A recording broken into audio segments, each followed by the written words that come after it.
Westbury Park, Bristol, England. Isang nakakikilabot na sigaw ang gumising sa isang doktora madaling araw ng September 23, 2015. Sa kanyang pagdungaw sa bintana, nakita niya ang isang lalaki na nakasuot lang ng boxer shorts. Naghihisterikal at panay ang palahaw na siya ay tulungan. Naisip ng doktora na baka ito ay isa lang prank dahil mayroon pang tila dumi o putik sa mukha at katawan ng lalaki. Di nagtagal ay lumabas din ang doktora, pati na rin ang ilan pang kapitbahay na nagising sa komosyon. Nang lapitan nila ang lalaki, na-realize nila na hindi ito isang prank, kundi isang napakaseryosong sitwasyon.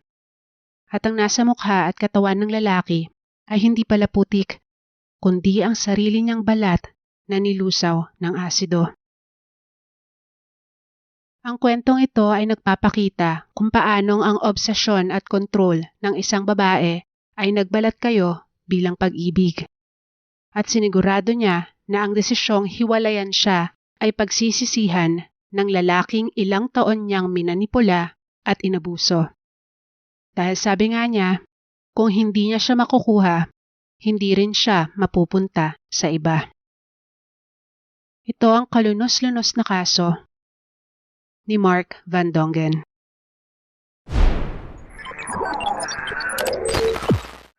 Isinilang at lumaki sa the Netherlands, si Mark Van Dongen ay nilarawan bilang isang mabait, maawain at mapagbigay na tao. Ayon sa kanyang ama na si Cornelius Van Dongen, o mas kilala sa palayaw na Kees, ayaw na ayaw daw ni Mark na nakikitang malungkot ang kahit sinong nakapaligid sa kanya. Puno rin ang ambisyon ng binata, at nagsipag nga ito sa eskwela hanggang siya ay nakatapos ng kolehiyo at naging isang civil engineer. Matapos noon, nagdesisyon siya na mag-relocate sa Bristol, England para sa mas maraming career opportunities. Nang siya ay nakalipat na, nakilala niya online ang babaeng babago sa kanyang buhay, si Berlina Wallace. Ang babae ay mula sa South Africa at nasa England bilang isang fashion student.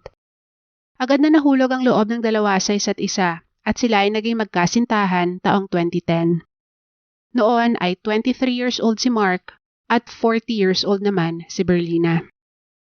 Mabilis nagdesisyon ng dalawa na magsama sa isang bubong at sinuportahan ni Mark ang nobya sa lahat ng aspeto, maging sa pinansyal. Mahal na mahal umano ni Mark sa Berlina, pero nang lumaon ay lumabas ang tunay na kulay ng babae. Lubos na nag-alala ang mga kapamilya at kaibigan ni Mark dahil sa pagiging labis na sumpungin ni Berlina at ang pagnanais nito na kontrolin ang nobyo. Grabe daw magalit ang babae at nagiging mapanakit pa ito. Ilang beses umano nilang nakitaan ng mga gasgas at pasa si Mark sa katawan na mula sa pananakit ni Berlina. Ang pinakagrabe ay nang buhusan ng kumukulong tubig ng babae si Mark habang siya ay natutulog. At ito ay dahil daw sa selos. Nang magpadoktor, nagsinungaling ang binata at sinabing aksidente niyang natapunan ng mainit na tsaa ang sarili. May mga pagkakataong tinangkang makipaghiwalay ni Mark pero kinokonsensya daw siya ni Berlina at tinatakot na sasaktan niya ang sarili. Tumagal ng 5 taon ang pagtitiis ni Mark sa toxic na relasyong ito hanggang noong Agosto 2015, tuluyan na niyang hiniwalayan si Berlina. Agad na nagkaroon ng bagong girlfriend si Mark na nagngangalang Violet. Pero kung mabilis na ka-move on ang binata, kabaliktaran naman ang kanyang ex. Pinaulanan ni Berlina ng mga emosyonal na text messages si Mark. Minsan siya ay nanggi-guilt trip, minsan naman ay nagbabanta. Para mapakalma ang babae, sinabi sa kanya ni Mark na hindi niya ito pababayaan at tutulungan niya pa rin ito sa mga gastusin. Subalit hindi yun sapat para kay Berlina at lalo pa nga itong naging obsessed na mabawi ang dating nobyo. Dumating sa puntong ini-stalk niya si Mark at Violet at hinaharas sila sa telepono. Pero ang pinakakinabahala ni Mark ay ang mga pagbabanta ng ex na sasaktan nito ang sarili. Ayon pa sa isang kaibigan ng babae, sinabi daw nito sa kanya na sasaktan niya ang sarili at papalabasing si Mark ang may gawa nun. Pero dahil nga malambot ang puso ni Mark, nakaramdam pa rin siya ng pag-aalala sa ex at obligasyon na siguraduhing ligtas ito. September 22, 2015, nang magsabi si Mark sa girlfriend na si Violet na pupunta siya sa apartment ni Berlina para tuluyan ng wakasan ng maayos ang kanilang ugnayan. Bandang 10 p.m. nang dumating doon ang lalaki at agad ay nag-umpisa ang pagtatalo ng dalawa. Ayon sa sinabi ni Mark kay Violet, nagdesisyon daw si Berlina na sa isang hotel na lang matulog matapos ang kanilang away. Kaya si Mark ay nagpalipas na lang ng gabi sa bahay ng ex-girlfriend. Bandang 3:00 ng madaling araw ng September 23, 2015, biglang ginising ni Berlina si Mark at sinabing, "If I can't have you, no one will." Bago pa man makapag-react ang lalaki ay sinabuyan na siya ng isang basong likido ng ex at agad siyang sumigaw sa sakit na dulot nito. Ang likidong yon ay sulfuric acid, isang lubhang delikadong kemikal na maaaring magresulta sa matinding pagkasunog ng balat at kung malalanghap ay magiging sanhi ng respiratory damage. Sa puntong yon, ang buong mukha, leeg at maging bahagi ng katawan ni Mark ay nilulusaw na ng asidong ito. Dali-daling tumayo at tumakbo palabas ang lalaki na nagsisisigaw at nanghihingi ng tulong. Noon na nagising ang ilan sa mga kapitbahay, kabilang na si Dr. Nick White. Sa kanyang bahay napadpad si Mark at makikita pa sa kanyang doorbell ang pinsala ng sulfuric acid mula sa mga kamay ng lalaki. Nang nilabas siya ni Dr. White at iba pang kapitbahay, nagimbal sila sa nakita dahil lusaw na ang mukha, leeg at parte ng itaas ng katawan ni Mark. Agad nilang dinala ang binata sa isang shower at papunta ron ay nadaanan nila ang apartment ni Berlina. Nang makita ito, takot na sumigaw si Mark ng, "She lives there! She lives there!" Ayon sa mga kapitbahay, nang mailawan si Mark habang nasa shower, ay nakita nila kung gaano kagrabe ang mga injuries nito. Pagdating ng paramedics, nakitaan nila ng severe chemical burns ang lalaki sa kanyang mukha, dibdib, tiyan at mga hita. Panay din ang sabi ni Mark na hindi siya makakita dahil nga nalusaw na ang iris ng mga mata nito. Bumubula rin ang bibig niya at may lumalabas na tila kulay gray na likido. Sa ambulansya, sa kabila ng paunang lunas at painkillers na binigay sa kanya, walang hinto pa rin ang pagpalahaw ni Mark dahil sa sakit ng kanyang injuries. Itinuro umano ng lalaki ang tato sa kanyang tiyan na nagsasabing Berlina at sinabing kailangang makulong ni Berlina Wallace dahil sa ginawa nito sa kanya. Subalit kahit labis ang sakit na nararanasan, nanaig pa rin ang kabutihan ng puso ni Mark dahil paulit-ulit umanong hiniling ng lalaki na siguraduhin ng mga pulis na ligtas ang nobyang si Violet. Ginawa naman ito ng mga otoridad at natagpuan nilang safe ang babae. Wala talagang dapat ipag-alala si Mark dahil simula ng pag-atake sa kanya, nanatili lang si Berlina sa kanyang apartment at doon din siya naabutan ng mga pulis na nakaupo sa sofa. Napag-alaman na habang nagsisisigaw si Mark dahil sa sakit, ay tila walang pakialam si Berlina. Hindi siya tumawag sa 999 at wala siyang pinakitang kahit anong pag-aalala. Nang makausap siya ng mga pulis, tinanong siya kung ano ang ibinuhos niya kay Mark at umamin siya na iyon ay sulfuric acid na ginagamit niya daw na pang-distress sa mga tela. Tinuro niya rin ang bote kung saan nakalagay ang asido at napansin agad ng mga otoridad na walang label ang nasabing container. Habang nasa kustodiya si Berlina ay wala pa rin itong pinakitang kahit anong emosyon. Nang questionin tungkol sa kanyang ginawa, iginiit niya na hindi niya alam na ang laman ng baso ay ang asido pala na mula sa bote. Akala daw niya ay tubig lang yon. Samantala, idiniretso si Mark sa decontamination room sa Southmead Hospital sa Bristol. Ayon sa mga doktor, nang makita ni Mark ang refleksyon niya, ay pumalahaw ito at sinabing, "Kill me now. If my face is going to be left looking like this, I don't want to live." Umabot ng 10 araw bago mahanap ang pamilya ni Mark na noon ay nakatira sa Belgium. Kaya sa loob ng mga araw na yon ay halos mag-isa sa pagdurusang binata. Nang dumating ang amang si Keys at kuyang si Bart sa ospital, hindi nila nakilala si Mark at awang-awa sila sa kondisyon nito. 2 buwang nanatili sa ICU ang binata bago siya nailipat sa burn unit ng pagamutan. Doon, patuloy pa rin ang matinding sakit na nararanasan niya. Ilang beses siyang nagkaroon ng chest infection at grabe din ang kanyang PTSD o trauma. Tuluyan ng nabulag ang isa niyang mata at apektado rin ang isa pa.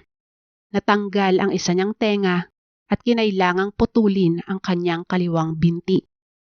Naparalyze siya mula sa kanyang leeg pababa at ang tanging nagagalaw lang niya ay ang kanyang dila. Kapag may gusto siyang sabihin, isa-isa niyang itinuturo ang mga letra gamit ang kanyang dila. Dahil sa kanyang sinapit ay nalugmok sa matinding depresyon si Mark. Labis din ang hirap na idinulot nito sa amang si Keys, na linggo-linggo ay ilang oras bumabiyahe mula Belgium patungong ospital. Buong araw nasa tabi ng anak para siya ay alagaan at natutulog na lang sa kanyang sasakyan sa parking lot ng ospital. Naapektuhan ng trabaho ni Keys, pati na rin ang relasyon niya sa stepmother ni na Mark at Bart, na kalaunan ay humantong nga sa hiwalayan.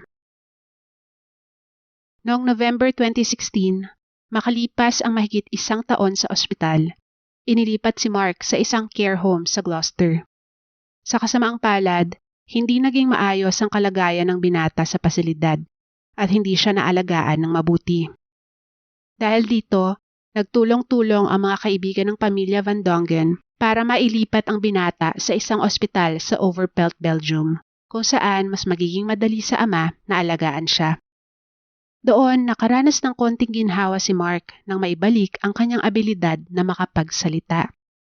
Subalit panandalian lang yan dahil nang nagkaroon siya ng isang malalang lung infection, kinailangan niyang sumailalim sa tracheotomy o yung paglalagay ng tubo sa kanyang lalamunan. Iniligtas nito ang buhay niya, pero tinanggal muli nito ang kanyang abilidad na makapagsalita. Ito ang huling dagok kay Mark na nagtulak sa kanya para hilingin na wakasan na lang ang kanyang buhay. Sabi nga niya sa ama, ano pa daw ang silbi kung ang pwede niya lang gawin ay tumingin sa kisame. Sobrang bigat man sa kanilang kalooban, sinuportahan ng kanyang pamilya si Mark sa kanyang desisyon na mag-apply para sa voluntary euthanasia o mercy killing na legal sa Belgium. 3 medical specialists ang sumuri sa kalagayan ng binata. At ayon sa kanila, dahil sa kanyang, quote-unquote, unbearable physical and psychological suffering, kanilang napagdesisyonan na aprubahan ang request ni Mark para sa euthanasia. Noong January 2, 2017, hiniling ni Mark na makapiling ang ama sa kanyang huling araw hanggang sa kanyang mga huling sandali. Bandang 7:15 ng gabi, isang catheter ang ipinasok sa puso ng binata at ilang sandali lang ay natapos ang kanyang halos 16 na buwang pagdurusa. Sa piling ng kanyang ama, binawian ng buhay si Mark Van Dongen sa edad na 29. Halos 3 taon matapos ang acid attack kay Mark, noong April 2018, nagumpisa ang murder at manslaughter trial laban kay Berlina Wallace. At siya ay nag-plead ng not guilty. Patuloy niyang iginiit na hindi niya alam na asido ang laman ng bote nang isaboy niya ito kay Mark. Akala niya nga daw ay tubig lang ito. Sa katunayan, pinagbintangan niya pa si Mark at sinabing ang lalaki raw ang nagsalin ng asido sa baso at inilagay yon malapit sa kanyang kama. Ginawa daw ito ng biktima para mapagkamalan iyong tubig ng akusado. Inumin yon at malason siya. Madali namang nabasag ng prosekusyon ang palusot na yan ng babae. Una, marami ang tumistigo tungkol sa toxic na relasyon ni na Mark at Berlina na nag-ugat sa pagiging selosa at controlling ng babae. Inilahad sa trial ang pananakit ng akusado sa biktima, kabilang na ang pagbuhos nito ng kumukulong tubig kay Mark na senyales ng gumagrabeng violence nito. Tumestigo din ang mga therapists ni Berlina na nagsabing aminado daw ang babae na siya ay may malalang anger issues. Marami ring nakuhang ebidensya sa internet history ni Berlina na magpapatunay na premeditated ang kanyang ginawa. Nadiskubre na in-order niya sa Amazon ang 98% concentrated sulfuric acid noong September 2, 2015. Halos 3 linggo lang bago ang krimen. Tinanggal niya ang lahat ng label sa bote, kung ano ito at ang mga panganib na dala nito. Para ano ito ng akusado para hindi malaman ng iba na asido ang nasa container. Lalo't wala naman itong kulay kaya mapagkakamalan talaga itong tubig. Dagdag pa dyan, sa loob ng ilang linggo bago ang acid attack, nasa mahigit 80 beses na sinearch ni Berlina ang tungkol sa sulfuric acid.